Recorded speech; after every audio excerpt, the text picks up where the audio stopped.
Narito tayo ngayon upang matunghayan ang nakakakilig, napaka-sweet at talaga namang sobrang nagtitrending at pinakainaabangan ng lahat na istorya ni Kalingap Tata at Ate Marian. Sa pagpapatuloy nga ng ating istorya ay sinasabihan ni Kalingap Tata si Kuya Arjon. Sabi kasi ni Kuya Arjon ay parang nagugustuhan na kaagad at gusto na ngang paibigin ni Kalingap Tata si Ate Marian. Sabi naman ni Kalingap Tata ay hindi raw yun ganon. Dapat daw ay hindi minamadali ang isang babae. Kung baga, dapat step by step. Dapat hindi daw katulad ng style ni Kuya Arjon sapagkat parang nagmamadali at minamadali nga daw ni Kuya Arjon ng mga babae. Kaya tinuruan siya ni Kalingap Tata na kapag naliligaw siya ng babae o kapag may nagugustuhan siyang babae, dapat step by step lamang ang panliligaw o ang pagsungkit sa puso ng kababaihan. Kaya dapat hindi daw ito minamadali. Dapat daw ay may sapat na oras sa panliligaw dito nang sa ganon ay mas makilala pa muna nila ang isa't isa ng maigi bago maging silang dalawa. Bang gusto mo agad ka anuhin? Ligawan? Oo. Dapat ano lang? Ano din ang gusto Dapat ano ka muna, yung dahan-dahan lang. Oo, dahan-dahan. Biglain kasi level 1. Level 1 may step by step ba? Oo. Huwag mong biglain agad kasi ano, di ba? Oo, di ba? Oo. Dahil ka ate, ako yung unang nailala tapos Ano? Matanong ko lang sa mga ano natin ngayon, mga kasama natin. Bagay ba kami? Hindi, hindi kayo bagay, tao kayo. Hindi mo bagay. Sabi naman ni Kuya Arjon ay sana daw pala ay hindi na lang pinakilala niya si Ate Marian kay Kalingap Tata sapagkat naunahan pa siya ni Kalingap Tata kay Ate Marian. Sabi naman ni Kalingap Tata ay okay lang yun sapagkat meron naman na daw ka-love team o nagugustuhan si Kuya Arjon at ito ay si Ate Angelica. Kaya dapat daw na si Ate Marian ay ipaubayan niya na lamang daw kay Kalingap Tata. Dahil si Kalingap Tata ay talagang single na single at naghahanap talaga ng babae na kanyang matitipuhan at ibibigay ang kanyang pagmamahal ng buo. Kaya nga nung nakita niya si Ate Marian ay talagang nagkislap ang mga mata nito at sabi niya sa kanyang sarili na in love na siyang muli. Grabe at iba talaga ang nagagawa ng pag-ibig at unang sulya pa lang ni Kalingap Tata sa dalaga ay nabighani na talaga ito. Hindi mo bagay kami. Sana Diba? Ano? Ano ngayon? Sana hindi ko lang sa unang-ilala. Naunahan mo ako. Ano kasi diskarte mo pang ano yan pang... Kaibigan ko sana yung si ate. Magkibigan naman tayo. Pero si Kuya Tats, dapat sa kaedad mo ikaw yung kaibigan ko yung Tats. Dahan-dahan na tumalat sa kilaway mo. Ay, nako. Di ka pa nagtoothbrush. Sabi Kuya Tats. Dahan lang. So ano kaya ate, magkaibigan kayo. Pero ang tawag mo sa anak, Kuya Tata. Mag-uoko ka sa Ano, anak. magkuya ka sa akin o hindi? Magkukuya na lang. Ikaw talaga. Magtataasa na siya, pinipirsa mo na magkuya sa akin. Hindi kasi, kidlatan tayo. Ha? Bakit kidlatan? Kasi hindi tayo gumagalang sa isa't isa, di ba? Bakit? Bakit? Sa ate, tawa yan. Okay lang yun kasi siya. Ha?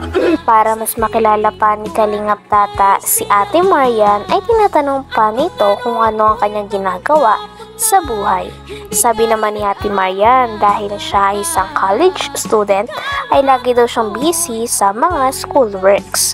Sabi naman ni Kalingap Tata ay ano ang kanyang ginagawa kapag mga Sunday. Sabi naman ni Ate Marian ay kadalasan ay pahinga niya daw ito sapagkat nakakapagod nga naman mag-aral sa college. Hindi na rin daw siya nakakapagsimba sapagkat napakalayo ng simbahan sa kanila. Sabi naman ni Kalingap Tata at payo sa kanya na huwag niyang kakalimutan ang Panginoon.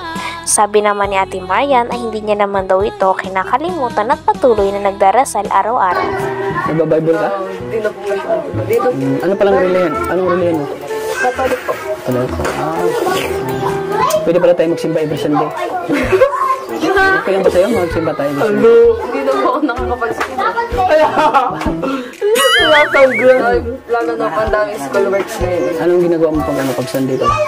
Pag Sunday po, pahinga naman ako. Kasi sa weekend po, pagod. Tapos yung simbahan po dito ang layo. Diba? Layo po Kahit na-busy ka, huwag mo kalimutan yung Panginoon kasi pag kinalimutan mo yun, lahat ng mga dreams mo, pangarap mo, Hindi naman po actually kinakalimutan. Bali nakakaligtan ng gabi. kasi yun nga busy ka.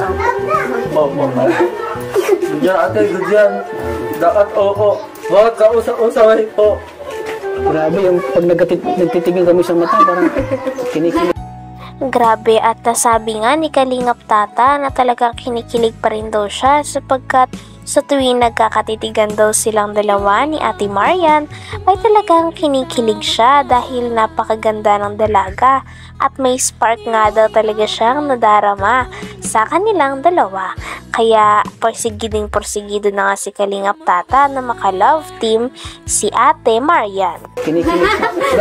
Kalitan!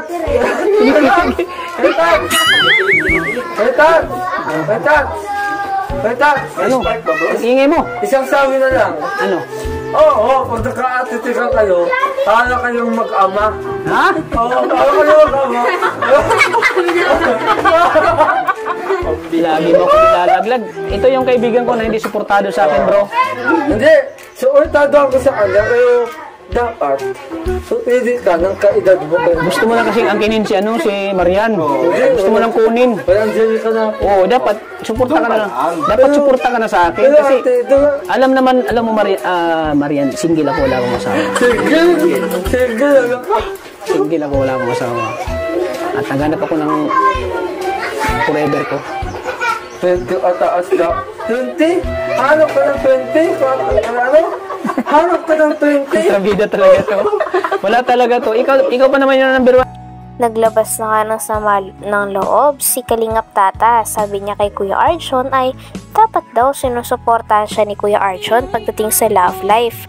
Buti pa nga daw ang cameraman ni Kalingap Tata ay sinusuportahan daw siya.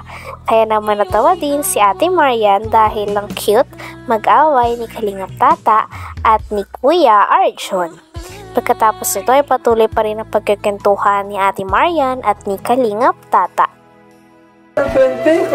Ano? Hanap ka ng 20? Kontrabida talaga to. Wala talaga to. Ikaw pa naman yung number 1 na yung kaibigan ko na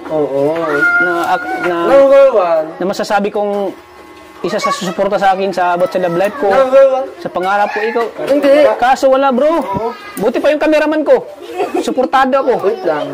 Nanggawa naman akong kaibigan, kaso, siyempre, hindi ka konsintihin. Kasi alam mo na, bata yan. Alam mo, ang pag-ibig kasi hindi namimili yan. For example, si Freddy Aguilar. Oo. Ilang taon si Freddy Aguilar? 50. Oo. Pero yung naging asawa niya, 16.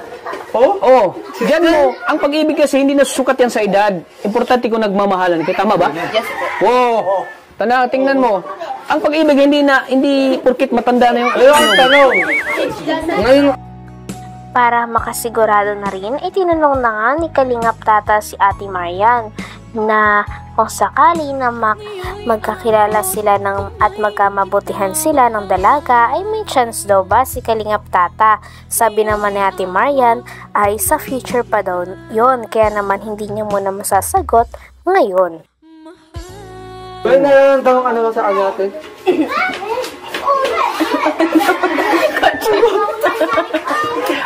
Grabe yung tanong mo. Sige. Sagutin mo, Marian, sagutin mo. Wala yun, kaso, hindi lang kayo. Sagutin mo. Pero pagkakaibigan lang po. Pero kung halimbawa, dumating sa punto na nakilala natin ang isa't isa, at may chance ba?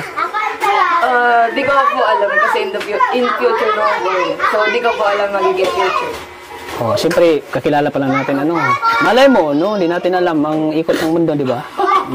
Tapos, hanggang dito na lamang muna ang ating nakakakilig, napaka-sweet at talaga namang sobrang nagtitrending na istorya ni Kalingap Tata at ni Ate Marian. Maraming salamat sa inyong panonood. Hanggang sa muli. Bye!